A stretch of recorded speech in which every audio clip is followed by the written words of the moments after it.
Good afternoon. It's Thursday, October 4. I'm Herman Green with the Midday News. A special welcome if you're watching online at onespotmedia.com.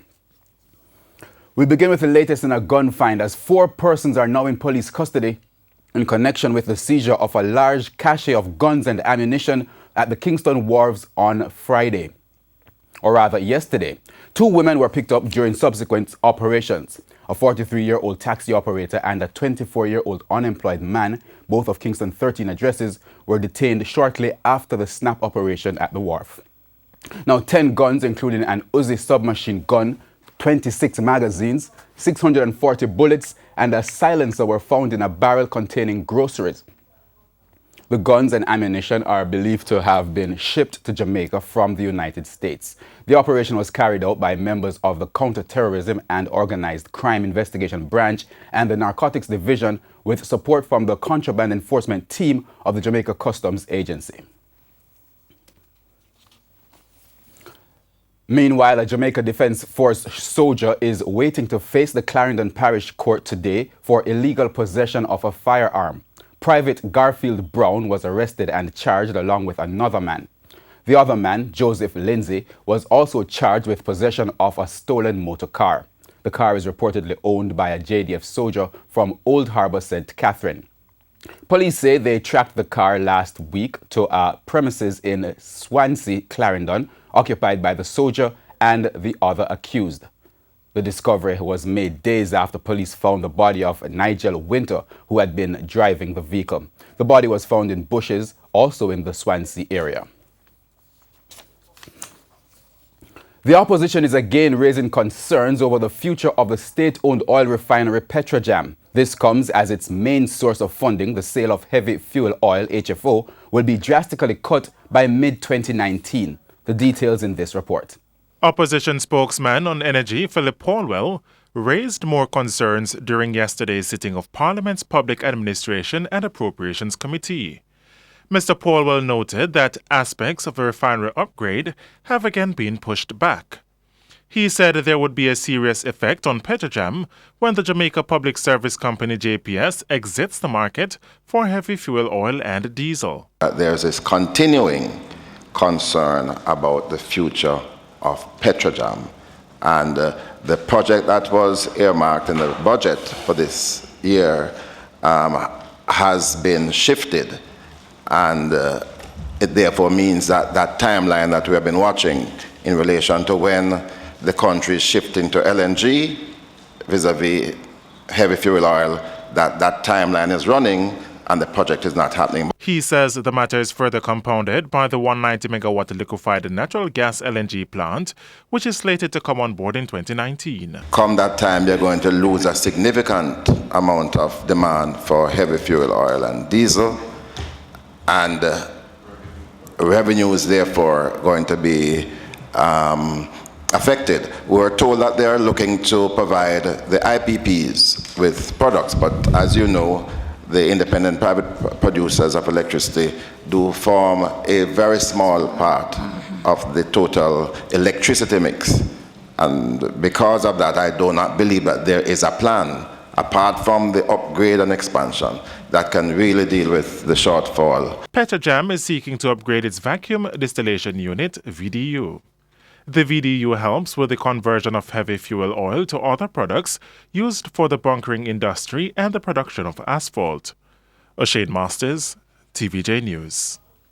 8 people were left homeless after fire ripped through their 3-bedroom apartment in Waterhouse, St. Andrew last night. And as we hear from TVJ's Krista Campbell, residents are once again pointing fingers at a shortage of firefighting resources. Sifting through the rubble.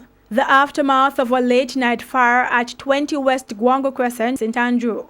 It's not clear how the fire started, but the people say some of the damage could have been prevented if the fire unit which responded had adequate resources. There was no water in the fire hydrant, so they had to call for 2 other fire trucks.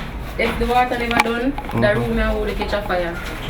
And this is the last room to catch fire. My boyfriend wake me up and tell me say fire in the living room and then run out and we forgot to take up everything, so everything just burn. The last passport, TRA, iPad, phone, My PlayStation, bed, fridge, stove and all these things and pot and I have no left. 6 adults and 2 children left homeless. Their immediate concerns are getting temporary housing and replacing the kids' school supplies.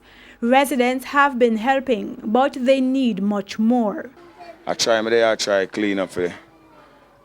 Try see if we can fit up back if it's even a little part for him rest a little more, because you don't know the rain weather and all of these things. The community give a big help last night. As you can see, the van was going to catch a fire too. And because of their help, the van didn't get to burn up. Just a little damage. Krista Campbell, TVJ News. Member of Parliament for Clarendon Central, Mike Henry, is again appealing to the government to rehabilitate the drainage system in Maypen, Clarendon. This follows the flooding in the town on Monday, which claimed the life of a 6-year-old boy. The details in this report. Kingston is not the only area in need of development. A message from Member of Parliament for Clarendon Central, Mike Henry. He says there has been little development in the Clarendon capital, Maypen, which he believes is responsible for the inefficient drainage system. What we have to do is build the drains all the way from the hills, wide enough around Maypen, carry them through Bushy Park, through Westburn Park, on into Jack's Gully, beyond 4 Paws. If we don't do that, as you build on the hills higher up, then the flooded waters will be channeled and have nowhere to run. So your exit drains have to be dealt with overall. Mr. Henry notes that while funding poses a challenge, the idea of expanding the drains in the town has been ignored continuously. For a number of years now, I've been trying to say that we have to build the exit drains wider. I started it in 1986, and then the funds were removed. Nobody followed up in terms of it. And one keeps hearing about the challenge of funds, which of course is a challenge overall, but then there's no continuity of development. We have played a lot of games with the whole town overall, right? One starts under one government, you stop it under another government, and the people suffer. Minister Henry made the suggestion during a visit to Dejani Pennant's family on Wednesday. Dejani drowned after floodwaters washed him and his 13-year-old cousin into a canal on Monday. A meeting is to be held between the union representing workers at the Turtle Beach Towers Resort in Ocheria, St. Anne and the Ministry of Labour tomorrow to address several outstanding issues. The 13 unionized maintenance workers walked off a job yesterday to protest against, among other things, the delay in the formulation of a wage agreement for the 2017-2019 period. Assistant Island Supervisor of the National Workers Union, NWU, Leonard Sewell, said yesterday that he would meet with the management of the resort to formulate a new wage agreement. Mr. Sewell indicated that the agreement should have been signed from May, but the management kept changing the drafts. The staff is awaiting other benefits that should have been signed off and to be enjoyed. For example, the vacation package, which would have signed off 2 years ago, they had not been benefiting. And management want to deviate from what was discussed in arriving at that item. Also, the annual sick leave. Bank, they completely withdrew that item from the draft, and therefore we are going to go to the Ministry of Labour. Mr. Sewell also claimed that the management has reduced the workers' 40-hour work shift. Changes have been taking place without consultation with the union, because there are some members of the union now who were reduced to 24-hour shift and denied their regular 40 hours for about 2 to 3 years without any form of consultation with the union. And we have issued a letter from June 7 seeking a meeting to have this matter rectified, and to date we have not received a response from management. Craft vendors in Negril, Westmoreland are urging the tourism minister to address concerns about the future of the craft market.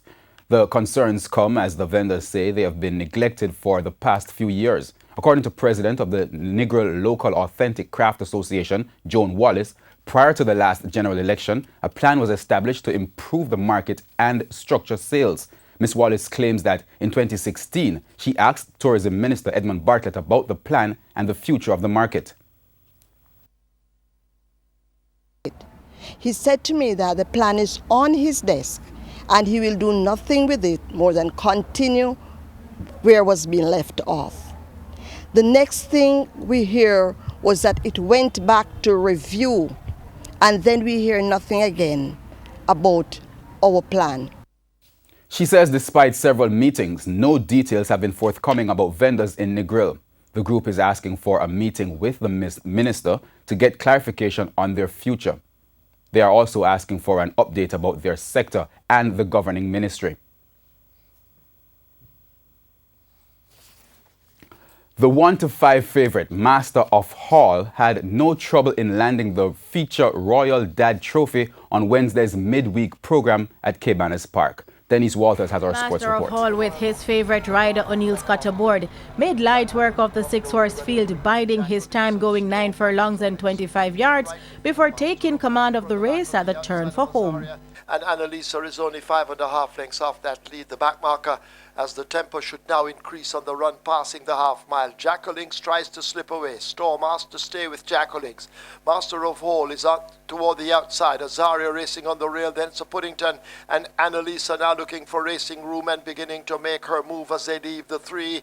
They're approaching the final 5/16th, and it is Storm from Master of Hall now on the outside. Jackolinks is left back on the rail. Annalisa is in the centre as they turn for home. 1/4 mile to run. Storm gives way to Master of Hall. Annalisa now produced. Azaria running toward the outside of Jackolinks, who begins to fade badly, and Sir Puddington not in it at all, but Master of Hall is turning it on.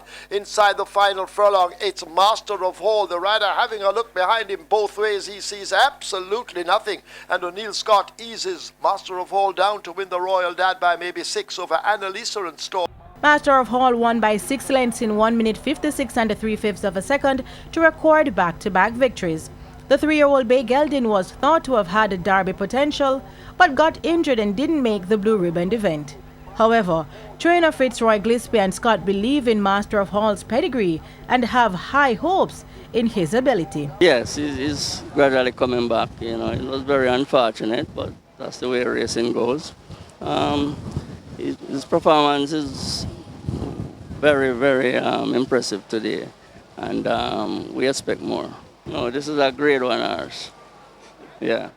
The trainer begged me to just get a good break, hold him off the pace as best as I can, but I couldn't hold him as long as I could, so I just hold him 3rd, 4th, and ride him for the last 2 furlongs as a trainer. Meanwhile, the Spencer Chung trained Killer Bee with Aaron Chatry in the saddle produced a late surge to capture the overnight allowance contest for 3-year-old and up over 5 furlongs round in a driving finish. With a little big on that lead, Sir Budget on the rail. Gary Glitter toward the outside with more to find. Twilight Dreams now asked to make some progress, but they run toward the furlong pole, and it is a little big on in the center. Gary Glitter asked to attack on the outside. Sir Budget near the rail. Killer Bee and Twilight Dreams now wound up for their kicks inside the finals. Through here on the rail is Killer Bee asked to sting, and Killer Bee looks to have stung Twilight Dreams and won it over Supertronics. Jockey Shane Ellis and apprentice Tevin Foster each had 2 winners on the day. Racing continues on Saturday. For TVJ Sports, I am. That's the Midday News. I'm Herman Green. Join us at 7 for the primetime news package. On behalf of the news sports and production teams, good afternoon.